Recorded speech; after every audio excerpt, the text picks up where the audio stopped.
Hi,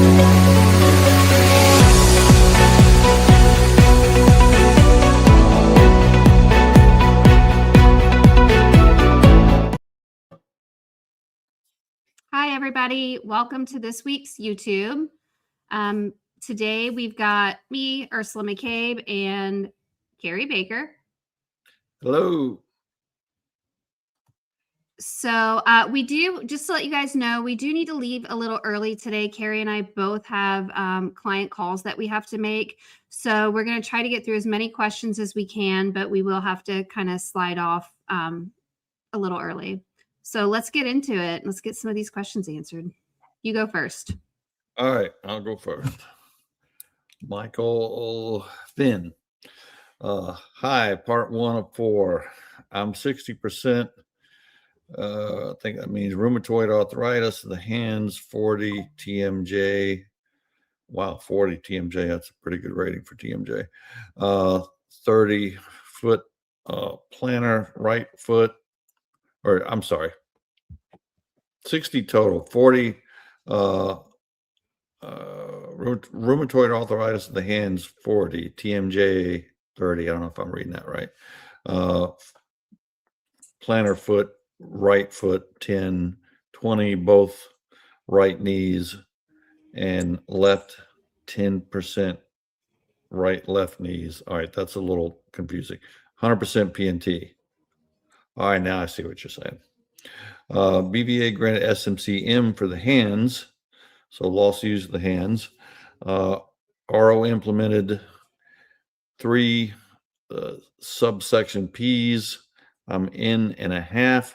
I applied for ANA and was denied, really, but appealed this to BVA now. So now I claimed ED. Yep, you want the K there. I was also denied. I did a subclaim and won and was granted ED. Now decision came back from RO granted with a CUE in my favor, moving my hands to 100%. Should SMC N.5 plus K put me at O? Yes, the answer is yes.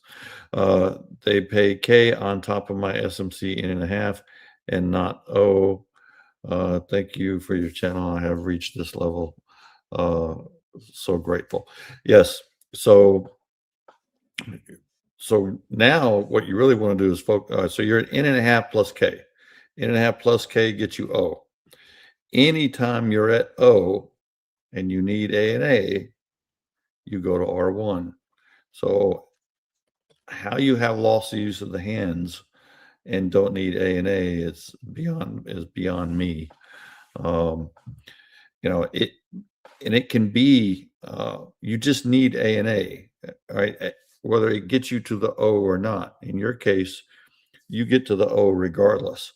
So even if the hands are the reason you need ANA, it's still, you just need to be at O and in need of ANA. So, you couldn't use the hands twice to get to O. In other words, you couldn't have aid and attendance based on the hands and SMC-M based on the hands, which would be 2 rates that would also get you to O. You can't do it that way. But you're not doing it that way. You have N.5 plus K. That's what gets you to O. So if all of that stuff that gets you to O causes you to need ANA, you go to R1. So that's what you should be rated. If they don't rate you R1, you need to keep appealing it, because that's the only, it's a math equation at that point. N.5 plus K gets you O, and ANA gets you R1, period. So that's it. All right. Sammy from Miami. I like that. Tinnitus was 98G, constant exposure to high frequency radio signals via earphones is listed as a cause. VA won't grant claim. Okay. I don't really see the question in there, but what I would do is certainly appeal it and let them know the high frequency radio signals. A lot of times when you originally file the claim or you just first file it, um, you may come back with just a denial. But certainly appeal it. Talk about the tinnitus and what you did in the military, and maybe file a supplemental claim or a higher level review. Um, yeah, Kerry. Yeah.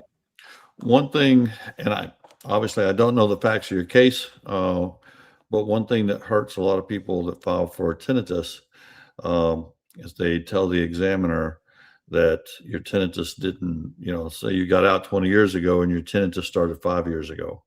A 15-year gap when it comes to tinnitus is going to hurt you. If your ears ever started ringing in service or within a year of service, doesn't matter if they ring all the time, if they just ring intermittently, that's good enough. So make sure that's the kind of information that it's relayed in your case, either through a lay statement or to the examiner.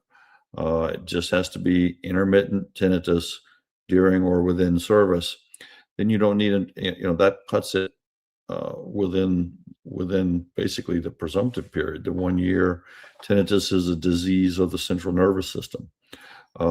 That's entitled to the 1 year presumptive under 3.309A. So just keep that in mind.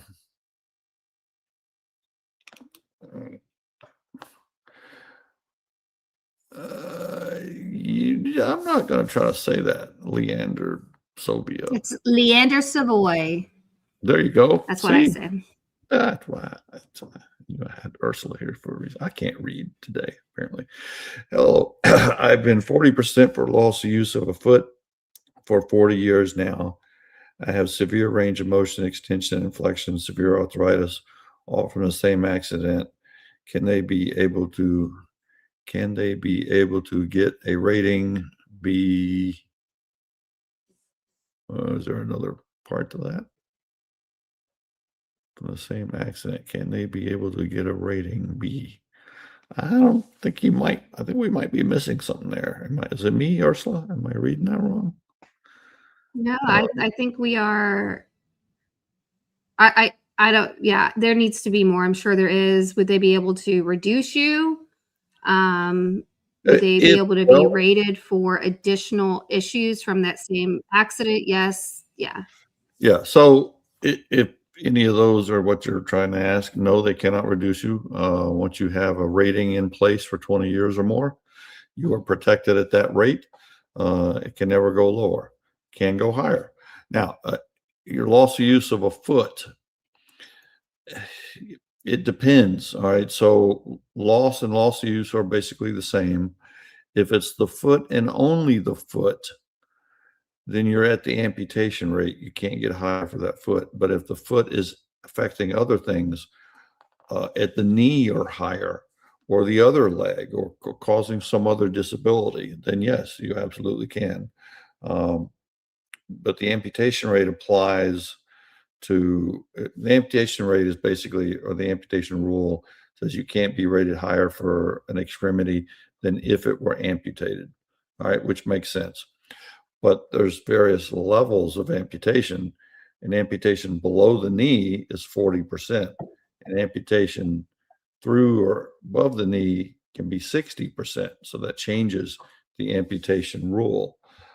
So if it's affecting anything at the knee or higher, it can go higher than 40% at that point.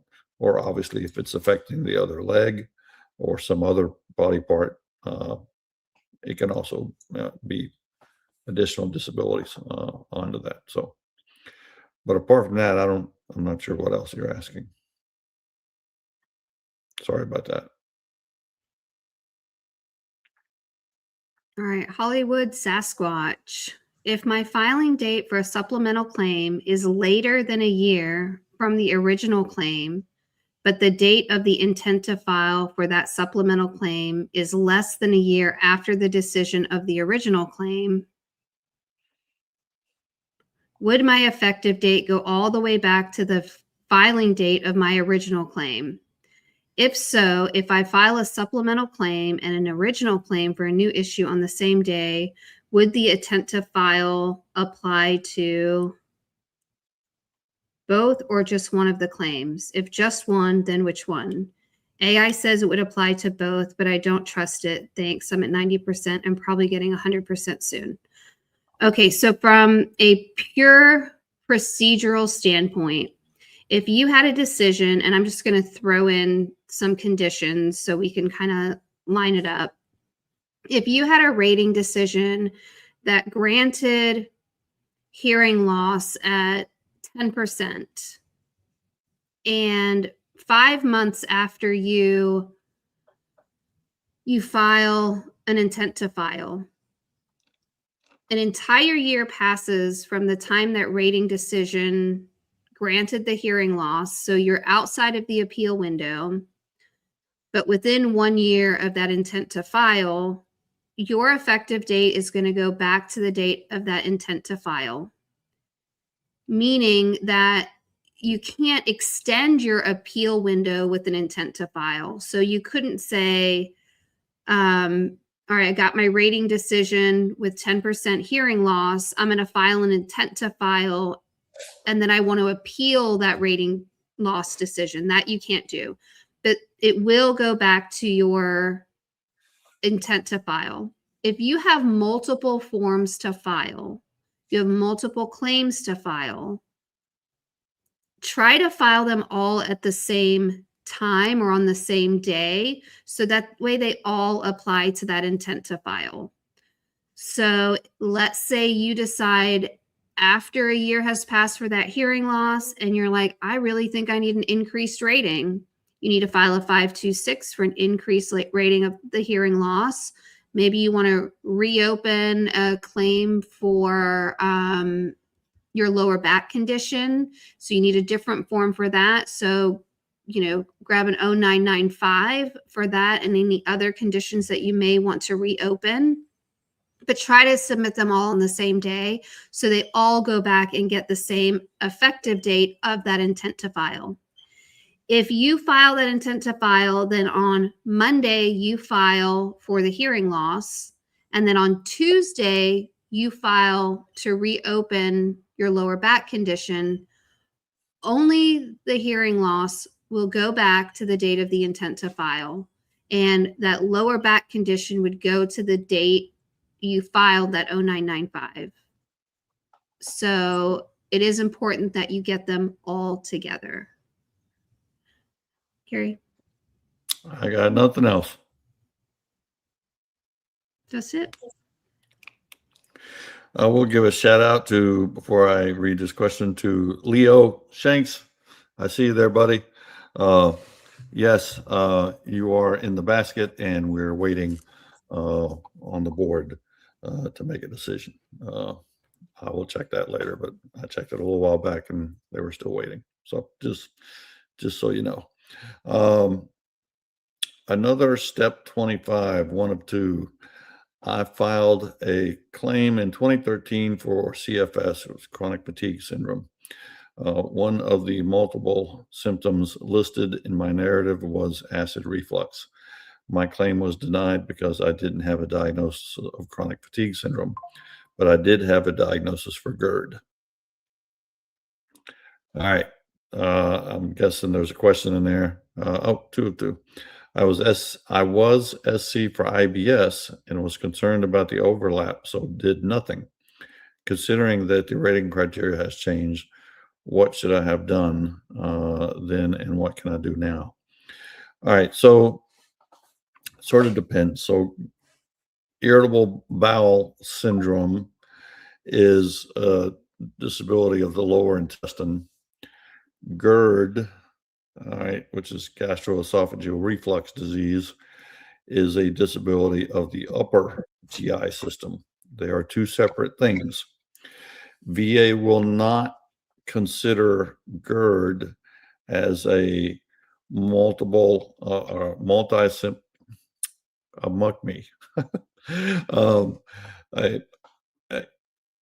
which is what the IBS and chronic fatigue syndrome are.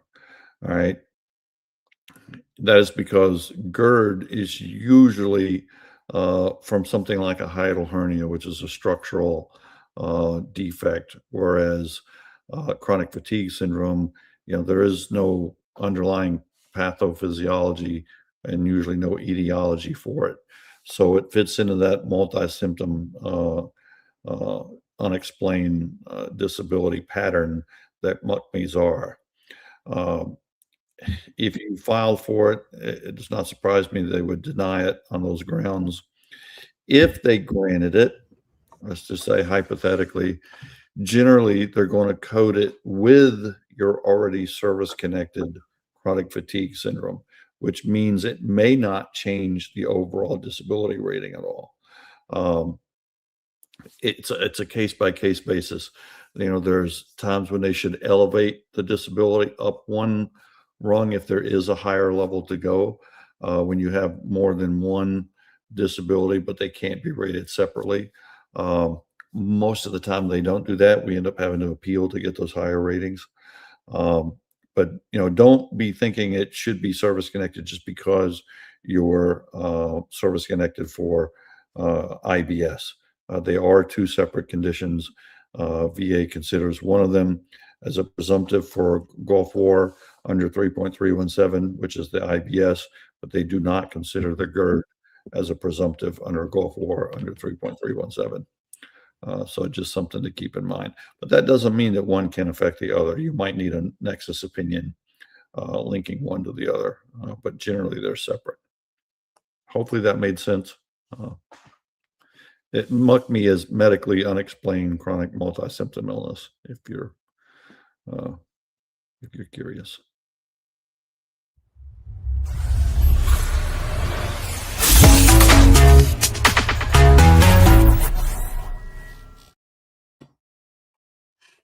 Hey, everybody.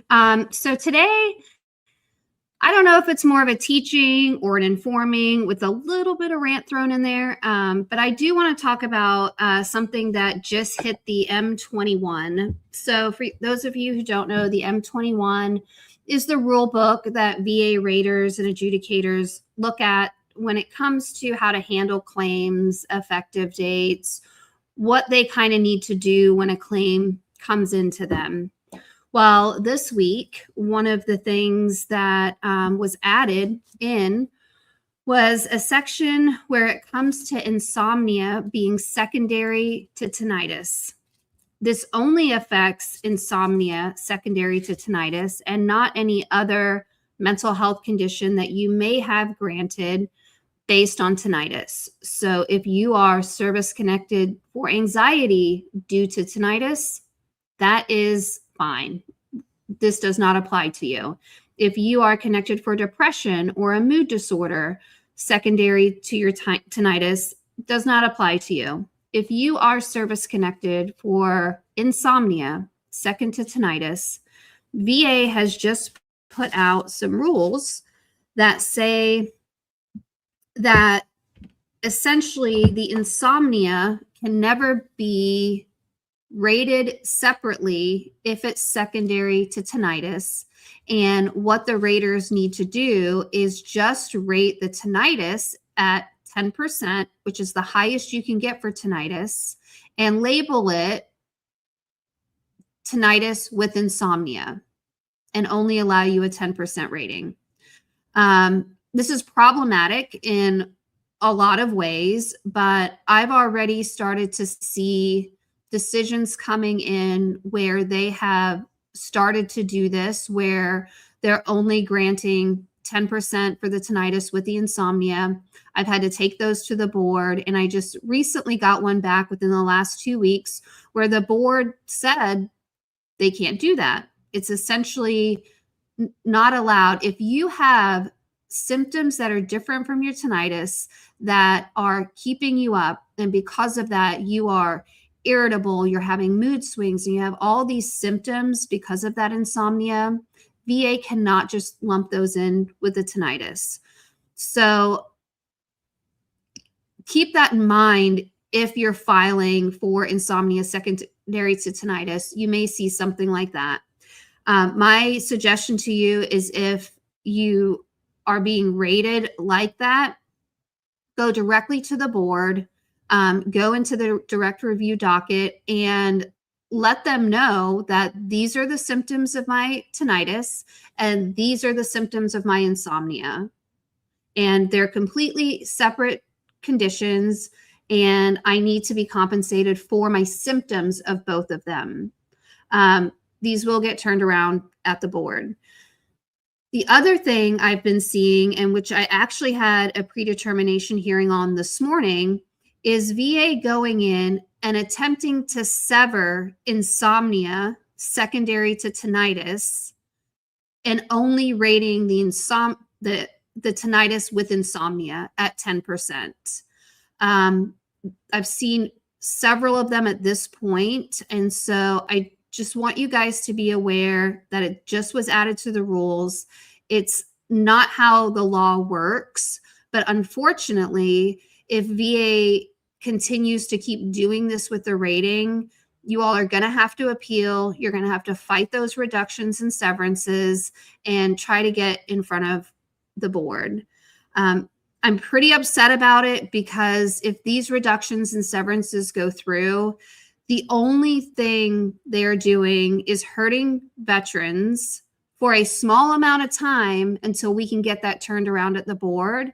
But then if we're requiring or we need those other conditions to go for higher benefits, like unemployability, if the veteran's not able to work, we have to keep those on hold until we get these reductions and severances all cleared up. And it's just crazy. Like it makes absolutely no sense that they would make a rule like this that breaks the law and also is just to the detriment of veterans. So if you see it, just know it's kind of a trend that's going on right now.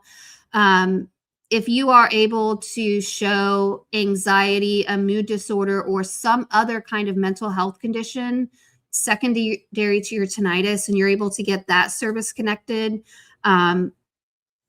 if there is another condition in your record like that that could be due to the tinnitus, that's a much safer route to go than just the insomnia, because VA is going to try to either reduce you, lump you in with the 10%, or in some cases, sever that benefit. So be careful out there. Hi everyone, I'm Kate Kovarvik and I'm one of Hill & Ponton's attorneys. For the past couple of years, I've been volunteering with an organization called Give an Hour, which provides mental health services to various communities, including veterans in the military community. We take a veteran's lived experience and we build that into whatever support model they need. One of the most important things that we have ever heard from veterans is that participating in the VA disability process is incredibly stressful, and sometimes it can take years, which means that a veteran is feeling that kind of stress for a really long time. That's not what we want. So Hill & Ponton and Give an Hour have come together to launch a self-advocacy seminar program, which will be taught by me. Veterans can come and participate in 90-minute sessions where we will teach you about the most common types of VA disability claims. So service connection, increased ratings, TDIU, and yes, we will even teach you about your BDD claims. You can come and learn how to be a successful self-advocate, and we will give you the basics from there.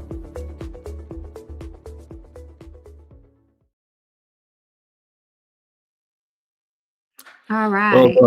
Well done, Ursula. So I'm so mad. I'm so mad. Okay. All right. Let's get back into it. I think it's, you can read this one because I got to drink some water. I'm kind of looking forward to ranting about that.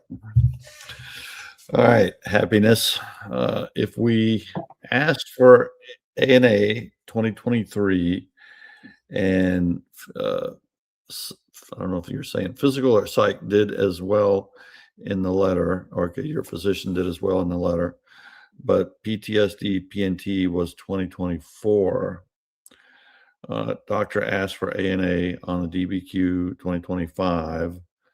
When they concede, can it go back to 2023 since he needed it then? Continuous pursuit. Well, it can go back to then if there is continuous pursuit. But that's sort of the question there. Is there continuous pursuit? just because it was asked for in 2023, that doesn't make it continuous pursuit. So what, when was the claim filed? When was the rating decision issued? What happened within a year of that rating decision? Was another claim filed, a supplemental claim or a higher level review? As long as there is continuous like that. But keep in mind, if they rated the PTSD P&T in 2024, from what I'm reading there, and let's say that was not appealed, and you're thinking it should have gone back to 2023, and now we're in 2026. If nothing happened between that period of time and that claim expired, well, now you can't go back without showing it's a clear and unmistakable error. It usually won't be when you're talking about rating a disability, because all VA has to show is that they had some plausible reason for making the decision that they made. In other words, not granting the A&A or something. And if they have that, odds are it's not going to be clear and unmistakable error. So yes, it can, without knowing exactly what took place. It's, I can't say in this case whether it's there, but it sounds like you probably know a little bit more about it than I do. So if everything stacks up and it's still an open issue because it was continuously pursued, yeah, you could probably still appeal it. Did I miss anything there, Ursula, you think? I don't think so. Okay. All right. Mark George had some claims denied and reason given is not service connected by Tara. I am well aware Tara wouldn't cause these disabilities. Should I submit a higher level review or supplemental claim? Part 2, is ED with deformities still rated 20%? Heard VA changed that in 2021. All right, let's go back to the beginning part.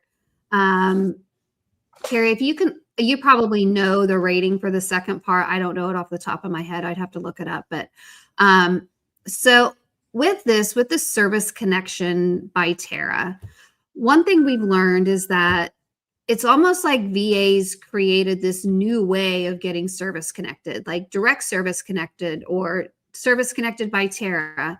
That is literally not actually a thing, to be service connected by Tara. But I know that that's kind of how VA is looking at it. And for some reason, I see so many claims that get filed and they do a Tara when your claims have nothing to do with a Tara. And then they only get medical opinions based on a Tara. And then they deny you because of the Tara.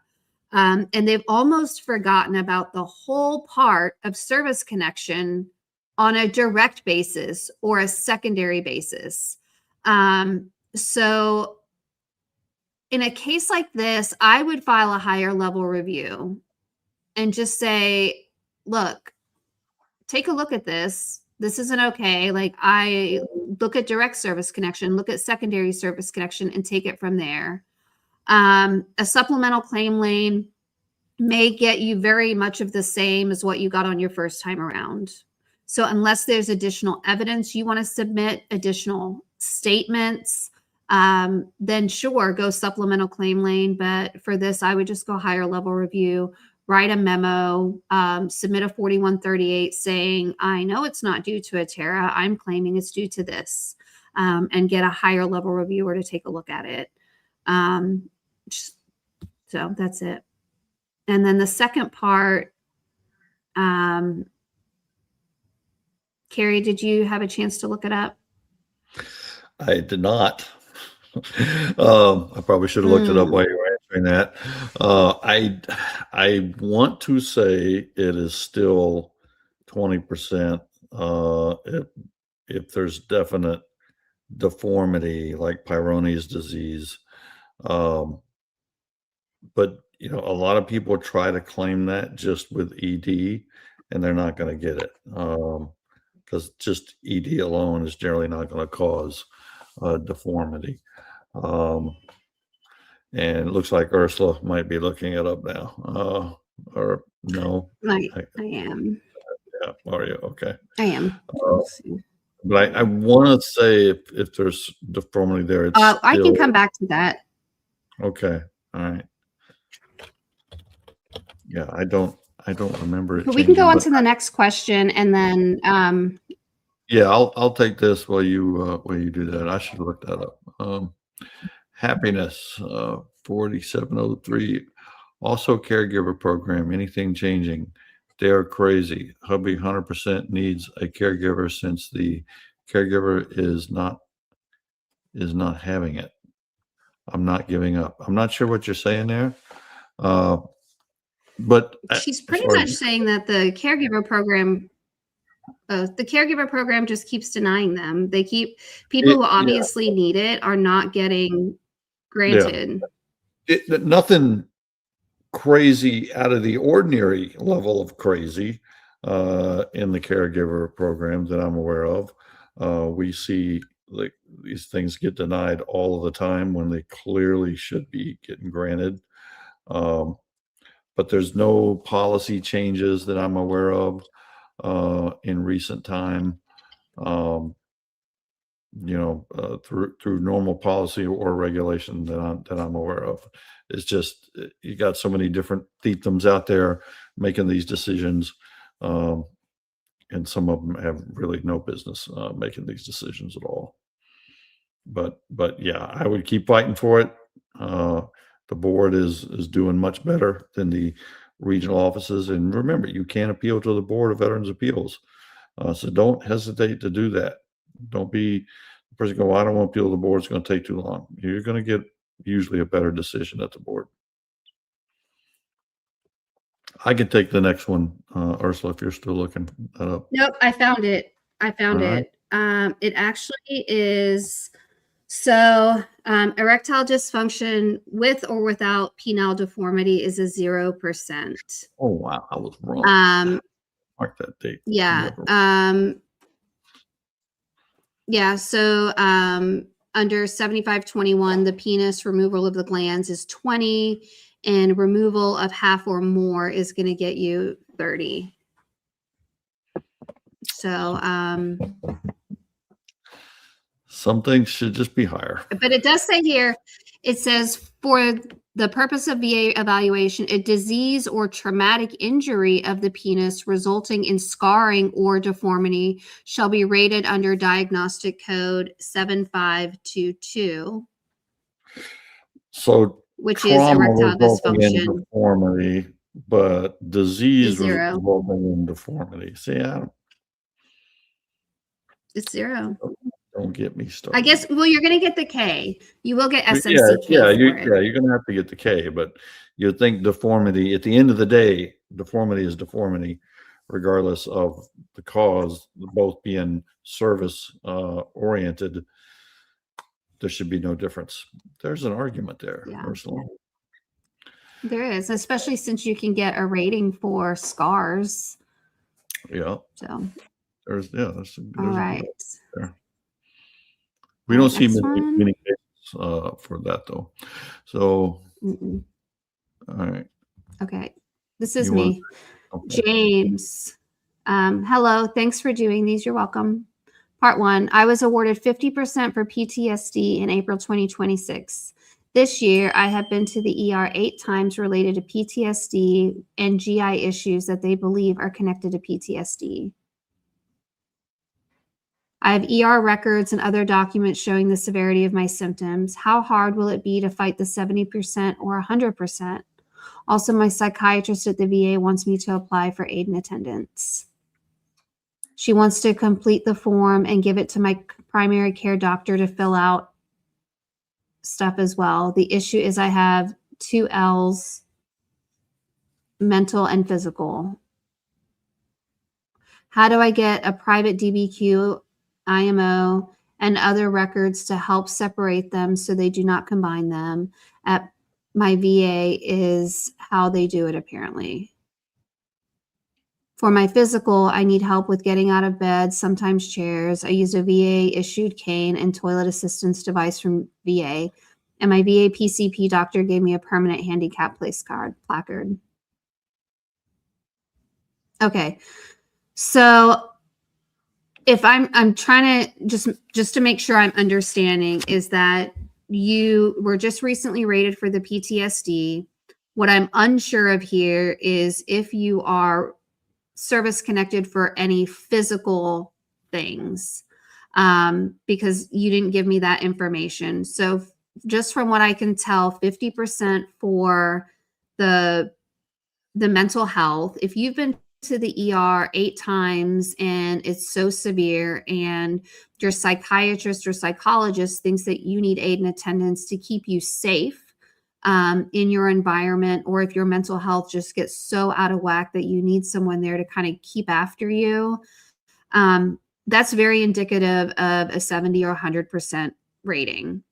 And you could get aid and attendance based on that if it's severe enough, but it's very rare that we see a mental health condition alone unless it's to keep yourself safe. So for that, I would just get a 2680, which is the form for aid and attendance, and have your psychiatrist or psychologist fill that out based only on your mental health conditions that you are service connected for. When it comes to your GI issues that you're having that are secondary to your PTSD, if you are not service connected for that, you could certainly file a claim for secondary service connection. My stomach is so bad and it's tore up, and this is happening because of my PTSD, and you may get service connected for that.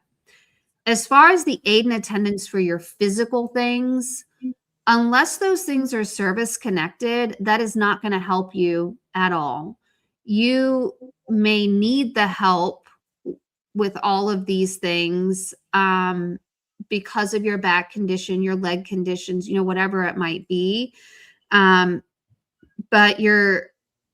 so if those are service connected, you can certainly do it. What you don't get is 2 L's for a mental health condition. One, because you can't get 2 aid and attendances for one condition unless they're affecting different body parts. So if you're having all these physical issues because of your PTSD, you're not going to be able to get that plus the mental issues. It's all going to be lumped up into one. So it is possible to get 2 L's, but they need to be for very separate and distinct symptoms. Upper extremities, you can't use your hands. Lower extremities, you can't use your feet. And so it's hard to get 2 L's, but framed correctly, it is doable. And I guess it just depends on what the rest of your rating code sheet looks like to see if this is something that you might be able to do.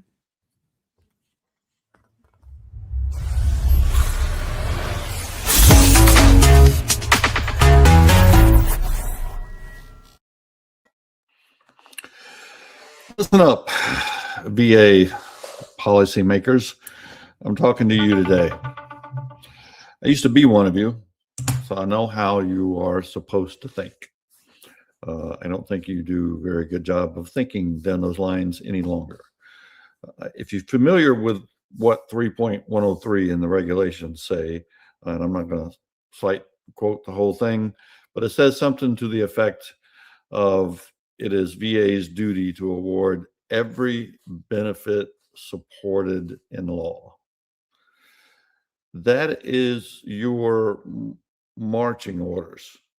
Every benefit supported in law.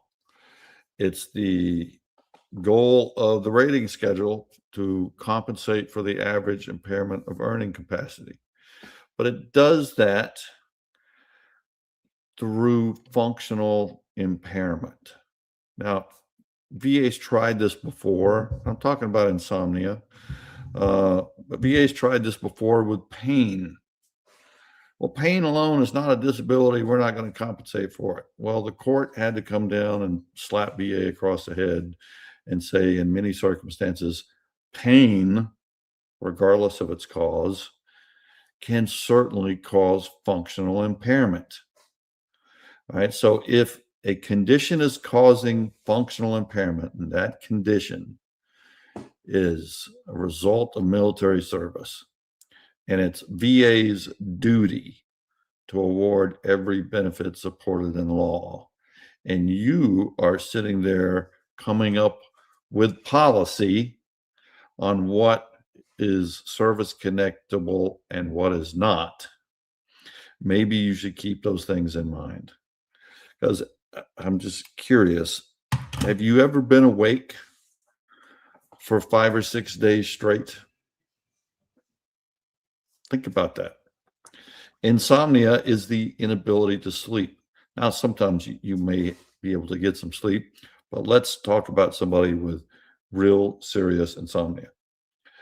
I've been awake once for about 5 days, but that was a little different. I was 20 years old. I could run 4 miles in a minute. 1 mile in 4 minutes. It was a combat zone. But by that 5th day, whoo, man, I talk about barely being able to function. If I stayed awake that long today, you would find me in a straitjacket if I was even alive. And I don't know that I'd come back from it. The inability to sleep will absolutely cause functional impairment that is completely separate from things like tinnitus or whatever the underlying cause is. Enough sleep deprivation, you will lose your freaking mind. And so just think about that when you're creating policy that says we're not going to compensate you for insomnia if it's related to tinnitus. And beyond that, can you show me where in the tinnitus rating schedule that it contemplates insomnia? Just think about that. Esteban, look up the case. You just can't do things like that. That's all I got to say about it.